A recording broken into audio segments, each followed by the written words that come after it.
C'était une puissante louange ce matin, n'est-ce pas? Amen. Il est bon de louer notre Dieu. Et il faut louer notre Dieu parce que c'est dans la louange que Dieu opère des miracles dans les lieux célestes. La Bible déclare que Dieu siège au milieu des louanges, et vous le savez parce que je l'ai déjà enseigné, siéger, dans le mot siéger, il y a un sens de juger. Donc, il juge de nos situations et il prononce. Ça veut donc dire que pendant la louange, Dieu opère des choses. Il prononce des choses à notre endroit. C'est la raison pour laquelle, lorsque des situations troubles surviennent ou anxieuses, point n'est besoin de chialer. Beaucoup besoin de louer notre Dieu, parce que c'est là que ça se passe. Amen. Oui, on dit toujours ici que Dieu est bon en tout temps. Quand il fait beau, quand il fait pas beau, quand on est de bonne humeur, quand on est de mauvaise humeur. Dieu est bon, il est bon en tout temps. Amen. Alléluia. Cette semaine, je vous présente un message du fait que le Seigneur a touché mon cœur dans le livre de Deutéronome. Et vous savez, parfois je fais des lectures et on dirait que la parole me saute dessus, que je me mets à voir des choses qu'auparavant je n'avais pas vues. Et là, ça ne prend pas un cours Prédication 101 pour comprendre que le Seigneur veut parler à son Église. Et là, je me soumets et je mets sur papier toutes les pensées que le Seigneur nous donne.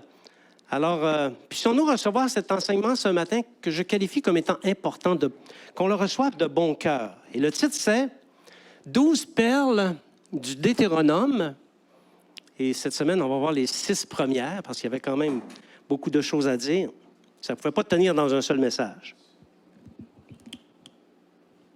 Prendre une petite gorgée d'eau chaude.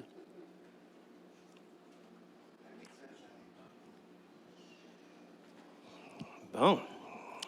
Mais juste avant d'aller dans la parole et de la sonder, on va demander à Jésus de nous donner son esprit afin que notre cœur puisse être saisi et qu'on puisse recevoir ces vérités éternelles qui sont enseignées. Amen. Seigneur Jésus, nous te remercions beaucoup pour la présence dont tu nous as fait grâce aujourd'hui. Tu as été au milieu de nous, Seigneur, et tu nous as visités. Dès la louange, tu es entré en nous et tu as fait du bien à nos âmes. Et Seigneur, tous, on peut dire que nous sommes soulagés de quelque chose. Alléluia, notre âme est édifiée. Ce matin, nous voulons considérer ta parole. Et Seigneur, je prie afin que ton Saint-Esprit nous saisisse. Que ton Saint-Esprit intègre cette parole, qu'elle lui fasse prendre racine dans nos cœurs, afin que nous devenions de plus en plus semblables à toi, à la gloire du Père. Nous le demandons au nom de Jésus. Amen. Une perle. On comprend qu'il n'y a pas de perle à proprement dit dans le livre du Deutéronome. Non, c'est une image. On pourrait dire qu'une perle dans la Bible, c'est une vérité extraordinaire et révélée. Il faut que ça soit révélé, qui touche profondément et durablement le cœur du lecteur. Est-ce que ça arrive des fois de tomber sur une perle quand vous lisez la Bible? Oui, ça vous arrive, hein? Oui, parce que le Saint-Esprit nous parle, il nous communique la pensée de Dieu. Alléluia. Les perles, lorsqu'on en reçoit, provoquent des changements dans le cœur, des changements dans nos comportements, des changements dans notre vie, et c'est durable. Alléluia. Donc, les 6 premières perles, on va les examiner ce matin. Elles se retrouvent, les 12 perles se retrouvent dans le livre du Deutéronome. On en examine seulement que 6. Et les 6 suivantes après la période de vacances. On va faire durer le suspense.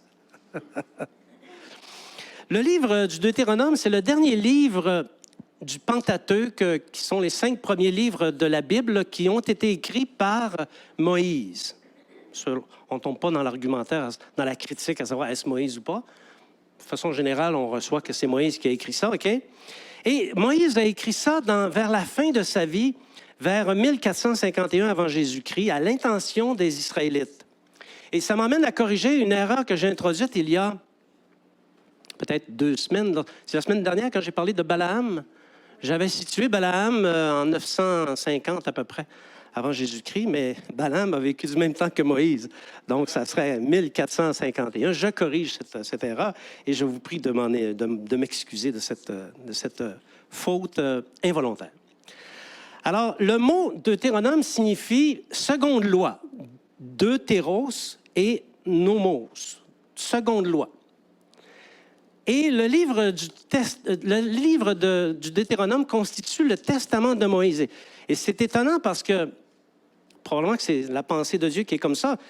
Il y a quelques semaines, on a examiné le testament de l'apôtre Paul dans la deuxième épître à Timothée, ce qui nous a donné le code d'honneur. Vous vous souvenez de ça?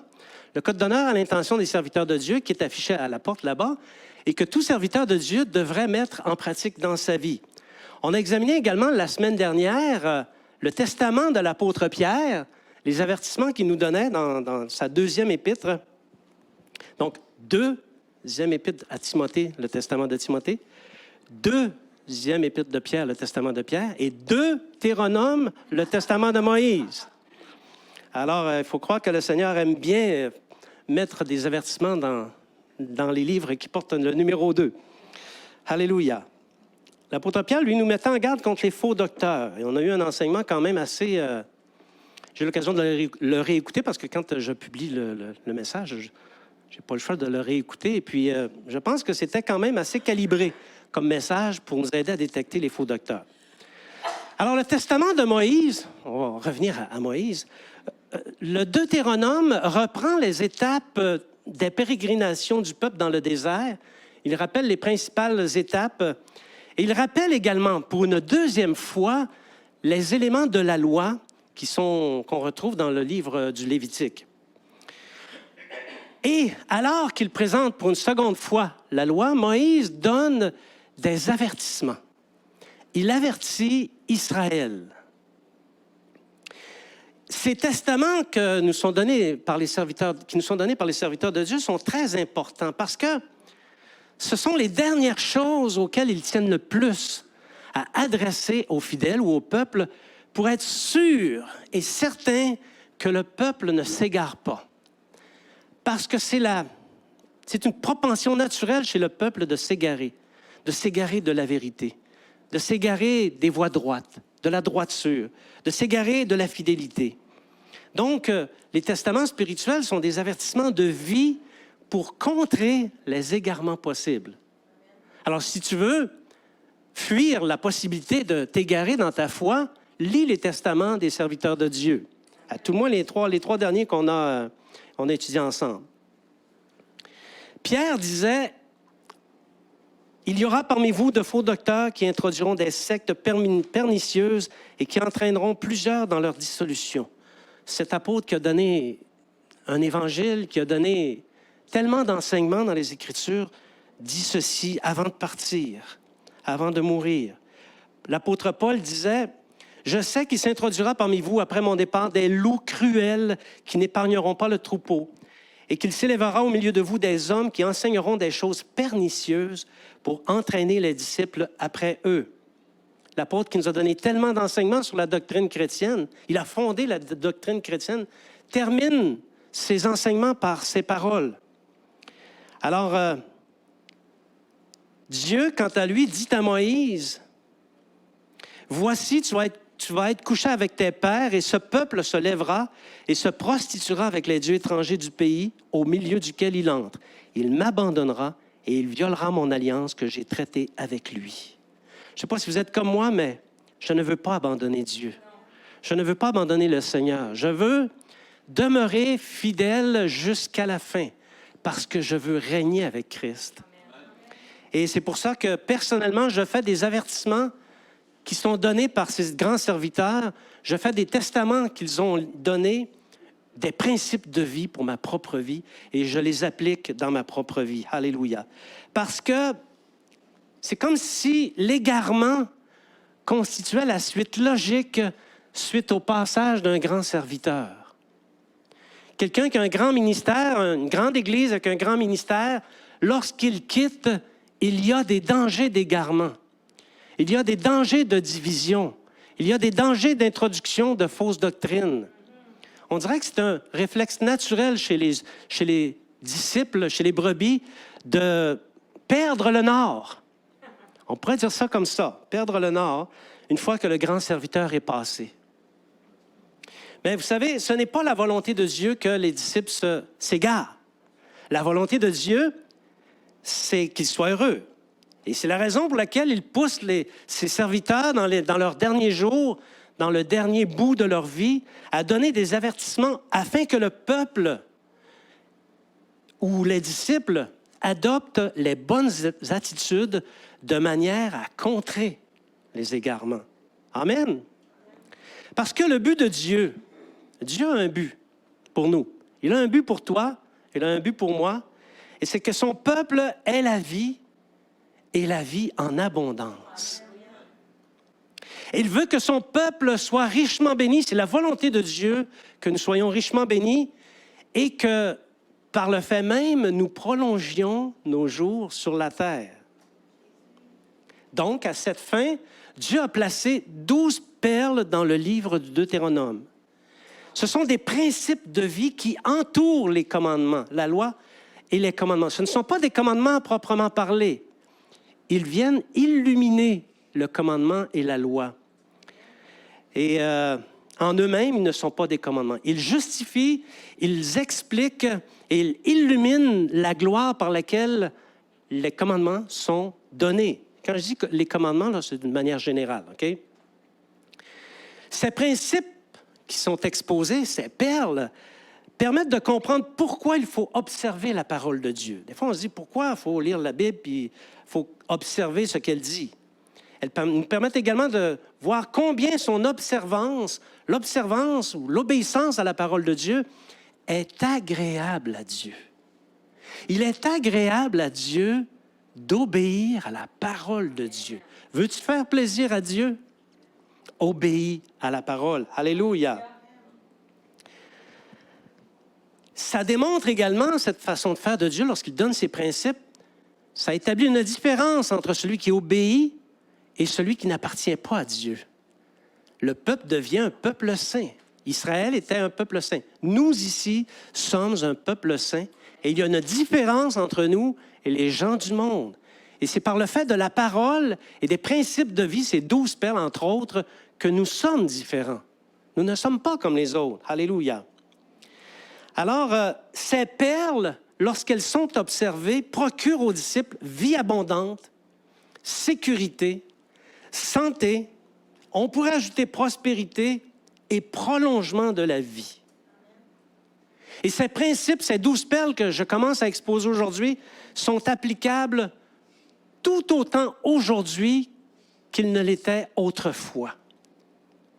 Plus encore, l'appropriation de ces perles procurera la bénédiction, alors que la négligence à leur égard fera Dieu se détourner de nous et ne pas prendre plaisir à son disciple. Est-ce possible que Dieu ne prenne pas plaisir à un de ses disciples? C'est une question qu'on ne se pose pas souvent, hein? Mais je vais vous donner la réponse. Oui. Oui, c'est possible. Ces perles de vie, c'est le meilleur régime de santé sur la terre. Jetez vos cartes d'assurance maladie. Le meilleur régime, c'est les 12 principes que je vais exposer, que je commence à exposer aujourd'hui. Quels sont donc ces principes? Que nous enseignent-ils? Et enfin, comment peut-on l'appliquer, nous, aujourd'hui, les chrétiens du 21e siècle? C'est ça dont on va parler ce matin. Est-ce que ça vous intéresse? J'aime tellement ça quand vous me dites oui. Parce que si vous me disiez non, je serais comme mal barré, là. Mais ça, c'est suffisant pour que la prochaine fois, ils me disent tout non. J'ai un avertissement à faire. Vous savez, des fois, on regarde un film, là, puis il y a un avertissement au début du film. Alors, j'en ai un à vous faire. Un avertissement quand même assez important. Si tu veux être grand dans le royaume de Dieu, combien ici veulent être grands dans le royaume de Dieu? Pas par prétention, là, okay? Par nature. On veut tous être grands. Observe ces courroies de transmission de la pensée de Dieu. Les mécaniciens entendent bien ce que je dis. Observe ces courroies de transmission de la pensée de Dieu et la raison d'être même de la parole de Dieu. J'ai entendu un docteur cette semaine ou la semaine dernière qui disait ceci. Il était bien dans l'erreur, on en convient. Il disait, les 631 prescriptions de la loi ont été abolies. Quelle erreur. Si tu crois cela, 1, tu es dans l'erreur. 2, tu seras appelé petit dans le royaume des cieux. Le grand, celui qui va les avoir observés, va être grand, il va te regarder, toi le petit, il va dire, bonjour petit serviteur de Dieu. Parce que tu auras dit des choses comme celle-là. Les 631 prescriptions cultuelles ont été abolies. Tu vas être appelé petit dans le royaume de Dieu. Matthieu, chapitre 5, verset 19. Soyez sans crainte, je vais faire les nuances qui s'imposent. Là. Il y a des nuances quand même. Là. Je vais les faire, OK? Matthieu, chapitre 5, verset 19. Celui donc qui supprimera l'un de ses plus petits commandements et qui enseignera aux hommes à faire de même sera appelé le plus petit dans le royaume des cieux. Mais celui qui les observera et qui enseignera à les observer, celui-là sera appelé grand dans le royaume des cieux. Amen. Parce que nous aurons tous une lumière différente dans le royaume des cieux. Il y en a qui auront une lumière comme le soleil et d'autres comme des étoiles. Nous aurons tous une brillance différente en fonction de notre fidélité dans le Seigneur. Alors, il est possible pour les disciples de poursuivre les perles de vie sans pour autant revenir au sacrifice. Parce que le temps des sacrifices est suspendu, pas aboli, suspendu. Et c'est Dieu lui-même, par sa propre autorité, qui a suspendu le culte jusqu'à ce que les Israélites disent « Béni soit celui qui vient au nom du Seigneur ». Et lorsque les Israélites vont dire « Béni soit celui qui vient au nom du Seigneur », il y aura rétablissement du sacrifice et des 631 prescriptions du culte qu'on retrouve dans la loi. Alléluia. Et ça va se produire au rétablissement de toutes choses. Voilà pour l'avertissement. Première perle. Superbe perle. La parole de Dieu rend intelligent. As-tu de la misère à l'école? Lis la Bible. As-tu de la misère dans ton milieu professionnel parce qu'il y a des exigences cognitives particulières? Lis la Bible. Ça rend intelligent. Ton quotient est à 80? Lis la Bible. Tu vas le monter à 120, 130, 135. OK? Deutéronome, chapitre 4, versets 6 à 7. Vous les observerez et vous les mettrez en pratique, car ce sera là votre sagesse et votre intelligence aux yeux des peuples, qui diront, « Cette grande nation est un peuple absolument sage et intelligent. Quelle est en effet la grande nation qui est des dieux aussi proches que l'Éternel, notre Dieu, l'est de nous toutes les fois que nous l'invoquons? » Alléluia. Oui. Lorsque tu invoques l'Éternel, le Seigneur Jésus, il te répond. Il te répond. Ça fait de toi quelqu'un de pas ordinaire, de quelqu'un qui tranche par rapport aux autres. La parole de Dieu communique la pensée de Dieu dans le cœur des croyants. Ça communique la pensée de Dieu. Et naturellement, la parole transforme l'intelligence en la renouvelant. Au fur et à mesure que tu lis la Bible, ton intelligence se renouvelle et tu t'appropries progressivement celle de Dieu. Et jusqu'aux dernières nouvelles, Dieu est très intelligent, OK? Sauf que ce renouvellement de l'intelligence va avoir de l'impact sur tes comportements également. Tes comportements, tes attitudes vont s'harmoniser, se modéliser sur ceux que Dieu recherche. Amen. C'est quelque chose de très beau. Les attitudes, à ce moment-là, deviennent durablement modifiées de manière à plaire à Dieu. Alléluia. De plus, les chrétiens s'adressent directement à Dieu. On n'a pas d'intermédiaire. Autrefois, on avait des intermédiaires. Mais aujourd'hui, on n'a plus aucun intermédiaire. On est en ligne directe. On a une ligne rouge avec le Seigneur Jésus. Alors, et chaque fois, Dieu nous répond. Non seulement, mais ceux qui honorent la parole de Dieu dans leur vie, Dieu va mettre leurs ennemis sous leurs pieds. Il va leur procurer la victoire. Et il n'y a que les intelligents qui réussissent à obtenir victoire sur leurs adversaires. C'est par la stratégie qu'ils réussissent à avoir le dessus sur leurs adversaires. Donc, si tu lis la parole de Dieu, il va mettre tes ennemis sous tes pieds et ça va être une preuve aussi d'intelligence. Alors, combien à ce moment-là nous devons pratiquer la parole de Dieu et invoquer Dieu dans toutes circonstances? Pratiquer, invoquer Dieu. Vous savez, Vous me connaissez tel que je suis maintenant, mais si vous m'aviez vu lorsque j'étais jeune, vous ne croiriez pas ce que vous voyez présentement, OK? J'étais un idiot un peu fou. Hey, qu'est-ce que vous avez à me regarder comme ça? Et puis, je n'avais pas beaucoup de discernement. J'étais plutôt écervelé. Et bon, on va arrêter ça. Je vais arrêter de m'abaisser moi-même quand même. Mais il y a une chose. Tout est enregistré, hein? Il y a une chose. On revient, s'il vous plaît. C'est moi qui entraînais ça. Je m'excuse, là. Il reste une chose, c'est que peut-être j'étais comme ça autrefois, mais l'observation des principes que j'annonce aujourd'hui et au retour des vacances, depuis ma jeunesse, m'a fait rejoindre les rangs des sachants de ce monde. À cause de l'intelligence de la parole de Dieu. Je sais que Dieu, par sa parole, a développé mon intelligence. Et j'ai pu, en cours de carrière, passer au travail avec des gens, travailler avec des gens vraiment intelligents. Des plus de 120, j'en ai connu plusieurs, là. J'ai travaillé avec plusieurs, OK? Alors, quel que soit ton niveau d'intelligence aujourd'hui, prends une photo de ton niveau d'intelligence. Peut-être qu'en la regardant, tu vas dire, ça va à la poubelle, ça.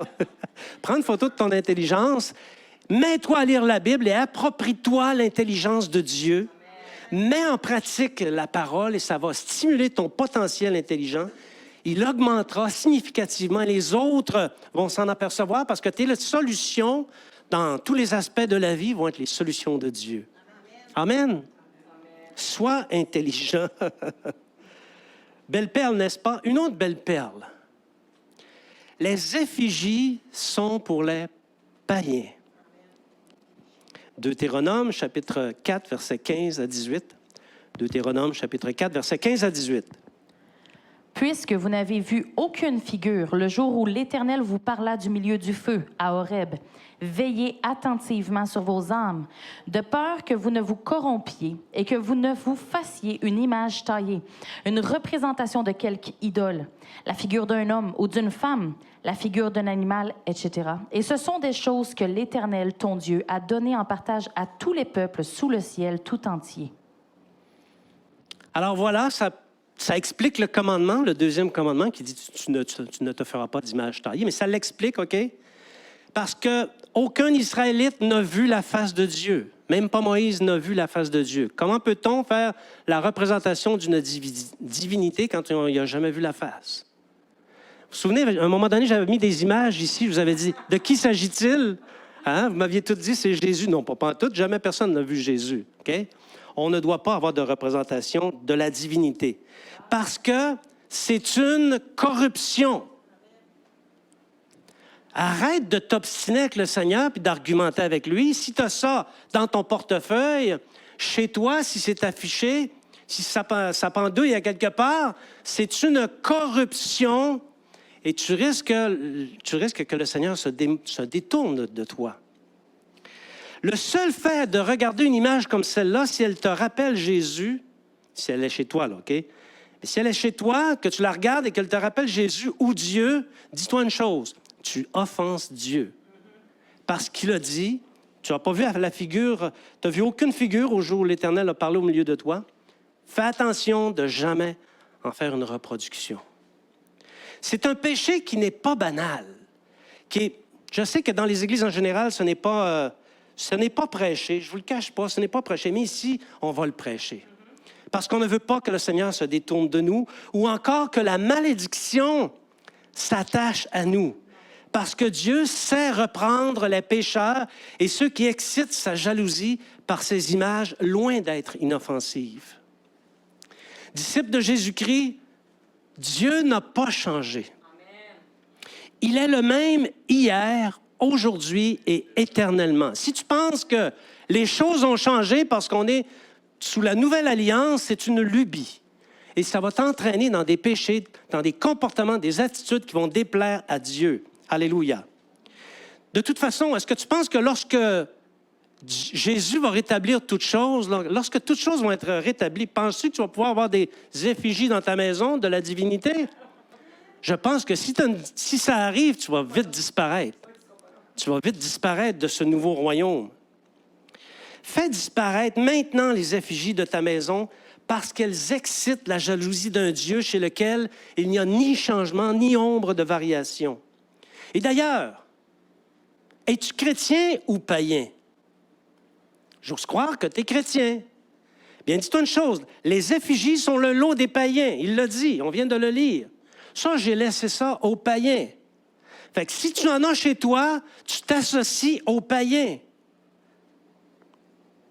Alors, cesse d'être nonchalant sur cette question. Fais disparaître toute effigie représentant Dieu, représentant Jésus, ou représentant des anges ou les choses d'en haut. Fais disparaître ça. Que l'intelligence de Dieu te fasse dire, cette croix représente le sacrifice, mais la figure d'homme qui est dessus est une corruption. Avez-vous compris mon image? Oui. Je ménage les intelligences, n'est-ce pas? C'est une perle. Laisse ça aux païens. Une autre perle, super de belle perle, les 10 commandements en eux-mêmes constituent une perle. OK? Saviez-vous que dans les 10 commandements, il y en a 5 qui regardent Dieu et 5 qui regardent les relations des hommes entre eux? 5 relations de l'homme avec Dieu, 5 relations de l'homme avec son prochain. OK? Et quand on fait l'examen, n'importe quel spécialiste qui fait l'examen des 10 commandements découvre qu'il est impossible d'en rajouter un. Essaye de penser à un commandement que tu rajouterais. Le 11e commandement, c'est impossible. Tout est compris dans les 10 commandements. Maintenant, essaye d'en retrancher un. Ils sont parfaits. Il n'y en a pas un de trop, il n'en manque pas un non plus. Ils sont parfaits. Ils sont bons, ils sont vrais, ils sont justes et équitables. Ils favorisent un culte agréable à Dieu pour qui les met en pratique. Il y a plusieurs spécialistes qui disent que si les peuples de la terre appliquaient les 10 commandements, les guerres disparaîtraient. La paix apparaîtrait sur la terre. Bon, c'est sûr qu'il y a des personnes qui... il y a des personnes, on entend ça parfois, je vous mets en garde, des personnes qui disent les 10 commandements, c'est plus bon. C'est pour le passé, ça ne s'applique plus. Maintenant, on a le Nouveau Testament. Tu sais, on est-tu bien un peu, on est en cadet. On a le Nouveau Testament. Non, les 10 commandements doivent encore être observés. Jésus les a cités. Il a dit, fais ça et tu vivras. Dans l'Apocalypse, ceux qui sont revêtus d'une robe blanche sont ceux qui ont gardé le témoignage de l'agneau et ont respecté les commandements de Dieu. Ils sont encore applicables. Il y a un commandement, et je le dis, il y a un commandement qui pose peut-être un petit peu plus un problème, et c'est celui du sabbat. OK? C'est vrai que ça pose un problème, mais il y a des personnes qui ont passé avant nous, qu'on appelle les pères de l'Église, qui ont résolu cette énigme depuis longtemps. C'est quand même bon de le savoir. La résurrection de Christ, le premier jour de la semaine, est venue accomplir le sabbat de Dieu, et le dimanche est devenu le sabbat de la Nouvelle Alliance, ou le premier jour de la semaine. Bon, ceci étant dit, je te lance la question. Après avoir entendu ce que je viens de dire, quel est ton degré d'observation des 10 commandements de Dieu? Les 10, pas les plus faciles. Tu ne commettras pas de meurtre, à moins que tu sois un meurtrier. C'est le plus facile. Je vais sortir d'ici tantôt. Seigneur, pose ta main. Je ne pense pas que je vais tuer quelqu'un. Je ne vais pas commettre un meurtre. Il y a des commandements qui sont très faciles. Il y en a qui sont plus subtils, plus difficiles. Quel est ton niveau d'observation des 10 commandements? Identifie tes failles, laisse le Saint-Esprit te parler et corrige-les sans tarder afin de bénéficier de cette perle de vie qui te procure la faveur de Dieu. Ça nous emmène la faveur de Dieu. Amen.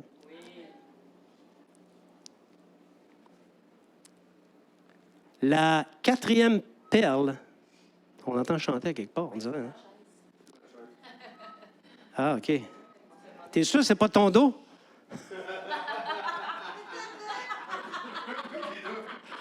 On revient. Excusez-moi. Craindre Dieu rend heureux et prolonge les jours. Bon, craindre Dieu en tout cas, nous, les Québécois, quand on dit craindre Dieu, ce qu'on entend à première vue, sans faire de jeu de mots, c'est d'avoir peur de Dieu. d'entretenir la peur de Dieu, alors que ça n'a rien à voir avec la peur, ou même la crainte à proprement parler. On pourrait signifier la crainte de Dieu comme l'aimer à la folie, comme étant une personne très précieuse dont tout doit être fait afin qu'elle ne subisse jamais de préjudice. Si tu aimes Dieu comme ça, ça veut dire que tu le crains. Tu l'aimes vraiment. Il n'y a pas vraiment de couple heureux en mariage qui a un amour aussi puissant que ça, OK? L'aimer au point de ne faire que ce qui lui plaît et d'y consacrer toute l'énergie de notre âme pendant tout le temps que dure notre vie. C'est ça, craindre l'Éternel. Naturellement, un mariage heureux, c'est quand même une comparaison aussi, OK? Il y a quand même quelque chose qui parle dans un mariage heureux. Dans un mariage heureux, chacun recherche le bien de l'autre et aucun ne fait quoi que ce soit qui déplaise à l'autre. Hein? Tout d'un coup, on entend les mouches. Hein?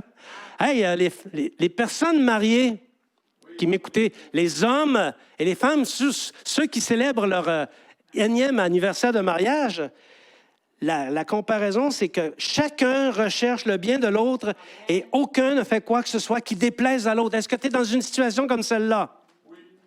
Si tu es dans une situation comme celle-là, exploite-le encore davantage. Sème-le dans ton entourage. Donne le goût aux autres couples d'être comme ça. Parce que c'est ça, un couple, un mariage heureux, c'est ça. Et c'est ce type de relation-là que nous devons entretenir avec notre Dieu. On devrait tout faire pour lui plaire et s'assurer que rien dans notre conduite ne vient porter atteinte à sa réputation. Amen. Alors, ça demande l'attachement du cœur. Il faut être attaché à Dieu. Si le cœur n'est pas engagé, tout se passera au niveau des paroles. Des paroles. Ça va se passer au niveau de la justification. Ah, j'ai pas fait ça parce que moi, c'est pas pareil. OK? Et à la longue, le détachement va se produire, puis un divorce éventuel. On parle spirituellement, OK, là? Regardez bien maintenant les 3 passages que j'ai pris à l'appui de la perle. Deutéronome 5, 28, 29. Deutéronome 6, 1 à 2. Deutéronome 10, versets 12 à 13. Donc, on commence avec Deutéronome 5, 28, 29. Et l'Éternel me dit, « J'ai entendu les paroles que ce peuple t'a adressées. Tout ce qu'ils ont dit est bien. Oh, s'ils avaient toujours ce même cœur pour me craindre et pour observer tous mes commandements, afin qu'ils fussent heureux à jamais, eux et leurs enfants. » 6, 1 à 2.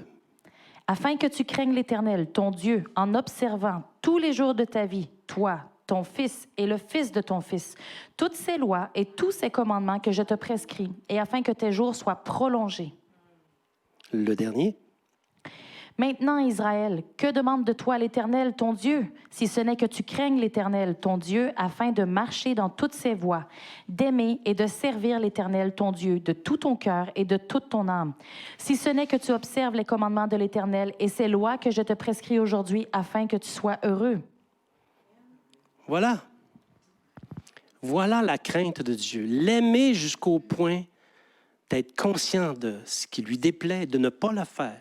D'être conscient de ce qui lui plaît et le faire par multiplication. Comment on y parvient comme chrétien? Bien, on y parvient en recherchant le Seigneur dans nos lectures de la Bible. Tu sais, la lecture de la Bible, c'est pas juste un exercice académique. Non, on doit rechercher la pensée de Dieu lorsque nous lisons la Bible. Lorsque nous prions également, se laisser induire par les pensées du Seigneur, qu'il nous communique par son esprit. Par la méditation aussi. La vie est tellement trépidante qu'on a perdu ce sens de la méditation.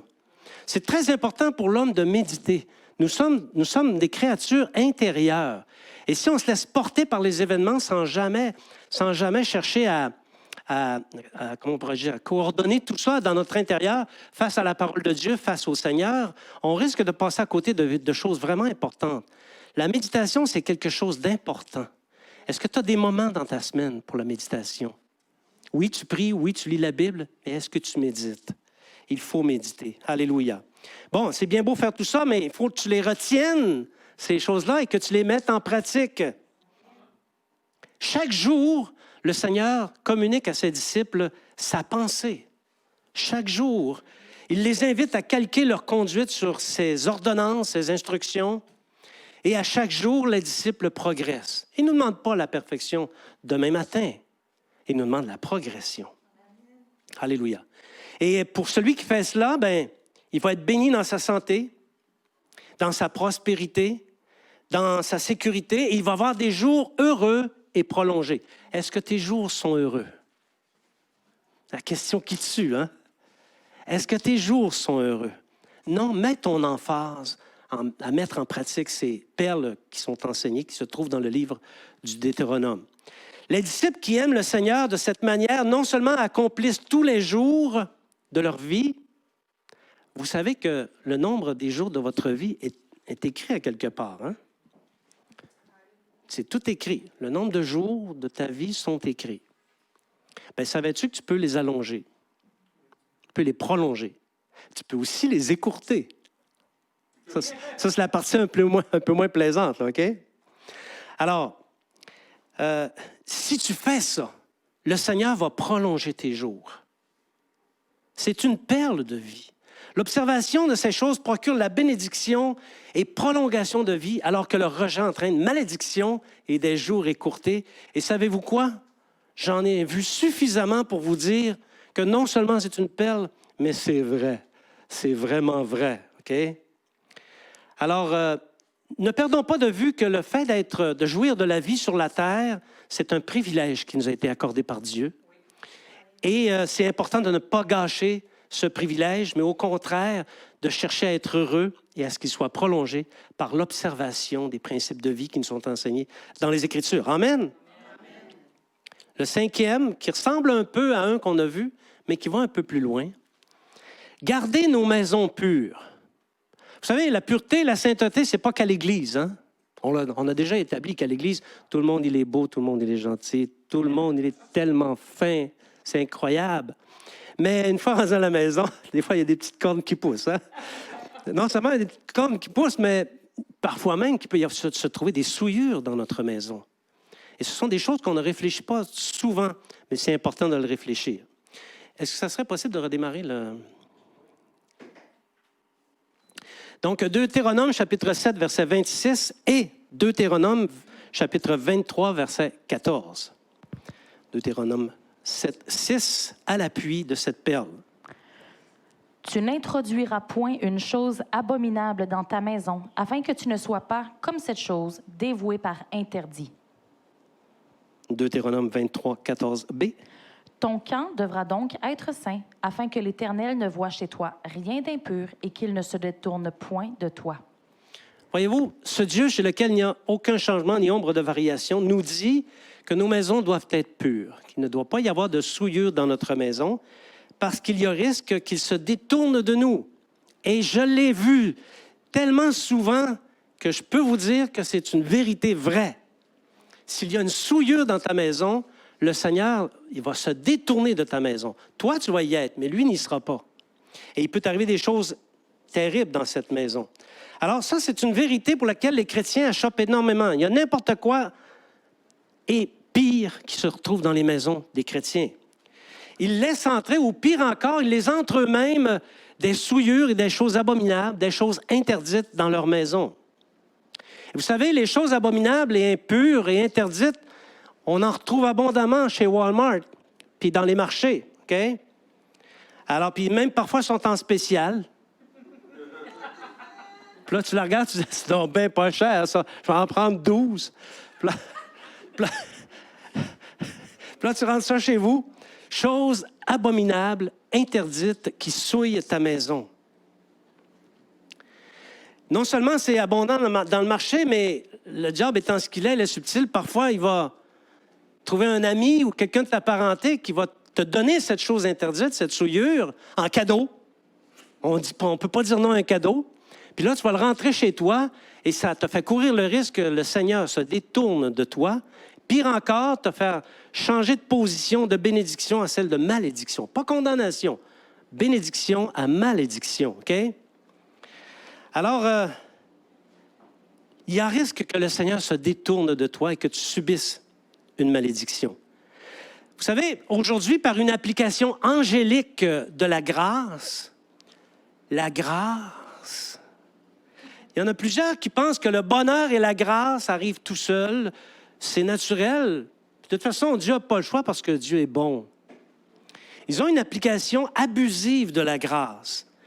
Ils pensent qu'ils n'ont rien à faire. Ils ont accepté le Seigneur Jésus. Tout est accompli. On peut maintenant faire ce qu'on veut. Hein? Qu'ils n'ont pas à veiller sur ses principes.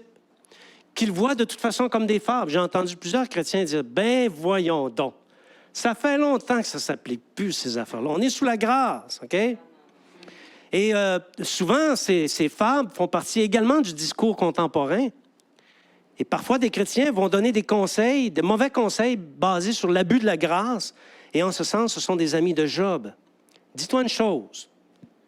La grâce, je vais le répéter, je l'ai dit souvent, il y en a qui disent la grâce, c'est une faveur. OK? Une faveur imméritée. On dit que c'est ça une grâce. Mais la définition de la grâce dans la Bible, ce n'est pas ça. Quand tu reçois une bénédiction, c'est une grâce, une faveur imméritée. C'est une grâce. Mais ce n'est pas la grâce. La grâce, écoute, ce que Romains nous enseigne, c'est la justification par le sang de Jésus et la progression dans la sainteté. Les deux vont ensemble en vue de la vie éternelle. C'est la justification et la progression vers la sainteté en vue de la vie éternelle. Ça, c'est la grâce. Romains 8, c'est ce que Romains 8 enseigne. Romains 5 dit aussi que la grâce règne par la justice. Si tu commets l'injustice, tu n'es pas sous la grâce, parce qu'elle règne par la justice. On devrait voir dans ta vie la royauté de Dieu par la justice de Dieu que tu pratiques jour après jour. Alors, si tu laisses ta maison être souillée par des abominations et d'autres souillures du même genre, le Seigneur va se détourner de toi. Effigie, objets interdits, porte-bonheur, mais aussi, harmonisation dans la maison avec les déviations du monde. À l'Église, tu as un discours chrétien rendu chez vous, tu appliques les principes du monde, c'est une souillure. Et ça risque que le Seigneur se détourne de toi. Le Seigneur et ses commandements ne sont pas des guignols qu'on manipule en fonction de ce qu'on croit. Or, moi, je ne pense pas que c'est ça. Moi, je pense que ça veut dire plutôt telle autre affaire. Hey, c'est la parole, et le Seigneur, c'est le Seigneur, et les deux ne sont pas des guignols. Il ne faut leur pas dire qu'est-ce qu'ils ne disent pas. Okay? On doit craindre le Seigneur jusque dans nos propres maisons et les garder pures. Veille à ne jamais faire entrer des choses interdites dans ta maison. Souvent, c'est subtil, OK? Et fais le ménage régulièrement. Fais le ménage. Si tu trouves quelque chose, détruis ça, ça presse. Va pas le donner à quelqu'un. Va pas le vendre au marché aux puces. Tu vas amener la malédiction dans la maison de quelqu'un d'autre, OK? Détruis ça sans sourciller. Dernière perle qu'on examine ce matin. C'est une belle perle, ça, hein, des maisons pures. Dernière perle, démontrer notre reconnaissance envers Dieu. Notre passage d'appui se trouve dans Deutéronome, chapitre 8, versets 12 à 18. Deutéronome, chapitre 8, versets 12 à 18. Lorsque tu mangeras et te rassasieras, lorsque tu bâtiras et habiteras de belles maisons, lorsque tu verras multiplier ton gros et ton menu bétail, s'augmenter ton argent et ton or et s'accroître tout ce qui est à toi, prends garde que ton cœur ne s'enfle et que tu n'oublies l'Éternel, ton Dieu. Garde-toi de dire en ton cœur, ma force et la puissance de ma maman acquis ses richesses. Souviens-toi de l'Éternel, ton Dieu, car c'est lui qui te donnera de la force pour les acquérir, afin de confirmer, comme il le fait aujourd'hui, son alliance qu'il a jurée à tes pères. Amen.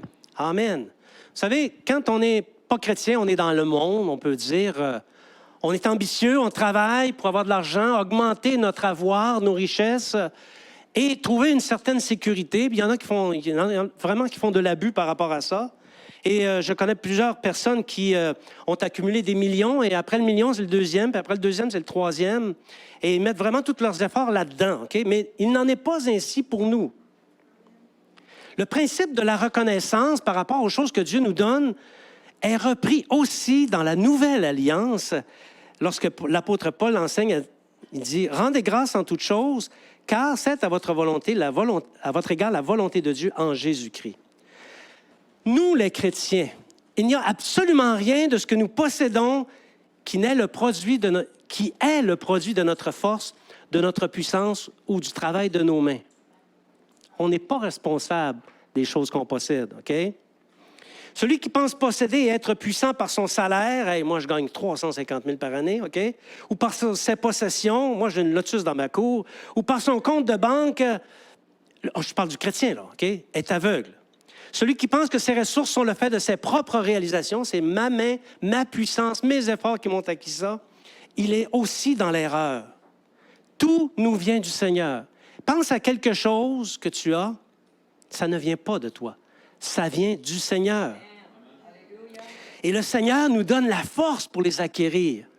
Il nous donne l'intelligence pour les acquérir. Ce n'est pas que c'est interdit d'en avoir. Au contraire, il veut qu'on en ait. Ça fait partie de sa bénédiction. Comprenez? Vous voyez les nuances ici, là? Il nous donne la force et on doit être reconnaissant. Et je rends grâce au Seigneur parce que j'entends beaucoup de paroles de reconnaissance dans la bouche des disciples qui reconnaissent que les choses viennent de Dieu. Et c'est ça la volonté de Dieu.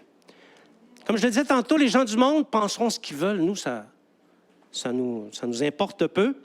Mais nous devons réaliser que tout ce que nous avons, incluant notre vie, vient de Dieu et que nous devons être reconnaissants chaque jour.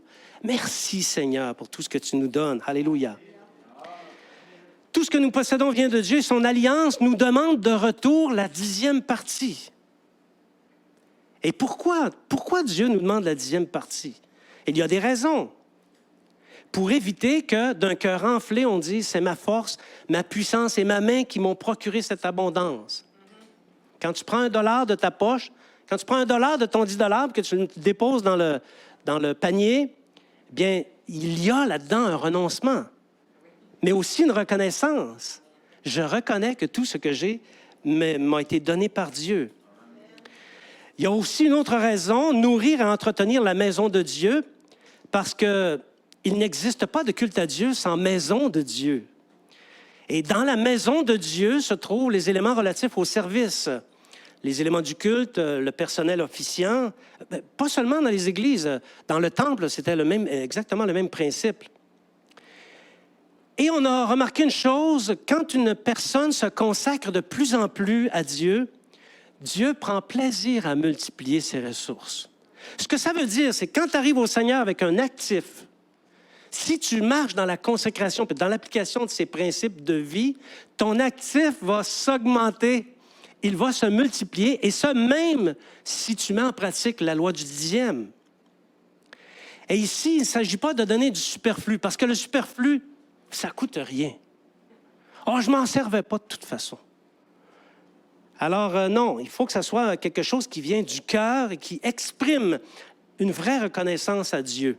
Ça doit montrer clairement notre reconnaissance. Amen. Non, je ne l'invite pas, elle est déjà là. Alors, on va terminer un petit peu plus tôt aujourd'hui. Voilà donc la première partie de l'enseignement sur les 12 perles du Deutéronome. Merci Seigneur. Ces principes de vie ne sont pas que de simples encouragements.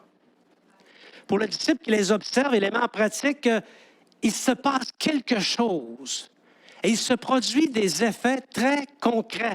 Ce n'est pas de la théorie, ce n'est pas scientifique non plus, mais il se produit des effets concrets parce que le disciple entre dans la dimension de la faveur de Dieu envers ceux qui chérissent sa parole et ses commandements. Et cette faveur est comme un flot continu de bénédiction. Ça commence progressivement, ça se continue, ça augmente. Et lorsque tu arrives dans les jours de ta vieillesse, tu es rempli de bénédictions. Voici les dividendes de ceux qui mettent en pratique les principes de vie des 6 premières perles et des 6 autres qu'on va enseigner au retour des vacances. Ce sont des bénédictions abondantes, okay? Des dividendes apparents. Dieu gardera envers toi l'alliance et la miséricorde qu'il a jurée. Les promesses seront pour toi. Le Seigneur t'aimera, il te bénira, il te multipliera. Et je peux vous dire qu'hier, là-bas, on s'est senti aimé par Dieu, vraiment. on s'est senti aimé par Dieu. Donc, il va aimer, bénir et multiplier. Il bénira le fruit de tes entrailles. Tes enfants vont être bénis, vont être en santé, ils vont être bénis. Le fruit de ton sol, de ton blé, de ton mout, de ton huile, les portées de ton gros et de ton menu bétail vont être bénis. Tu vas être béni lorsque tu vas sortir, tu vas être béni lorsque tu vas entrer. Le Seigneur éloignera de toi toute maladie. Je le crois. Ce n'est pas une théorie pour moi. Il ne t'enverra aucune de ces mauvaises maladies d'Égypte qui te sont connues, les poux, les sauterelles, les démangeaisons, les ulcères. Tu n'en auras aucune, OK? Par contre, il va en frapper ceux qui te haïssent, ceux qui te font la guerre. Il va les envoyer, ses plaies, sur ces personnes-là. Dieu va combattre avec toi dans toutes tes épreuves. Il ne dit pas que tu ne feras pas un combat, tu vas combattre, mais il va te délivrer de tous tes ennemis. Dieu m'a délivré de tous mes ennemis. Seigneur, ne m'en envoie plus, s'il te plaît, d'ici à ce que je quitte ce monde. Mais je témoigne, il m'a délivré de tous mes ennemis. Pourvu seulement que tu agisses pour aimer l'Éternel, ton Dieu, pour obéir à sa voix et pour t'attacher à lui, car de cela dépend ta vie et la prolongation de tes jours. Le Seigneur est grand et que son nom soit béni éternellement. Amen. Je vous invite à vous lever.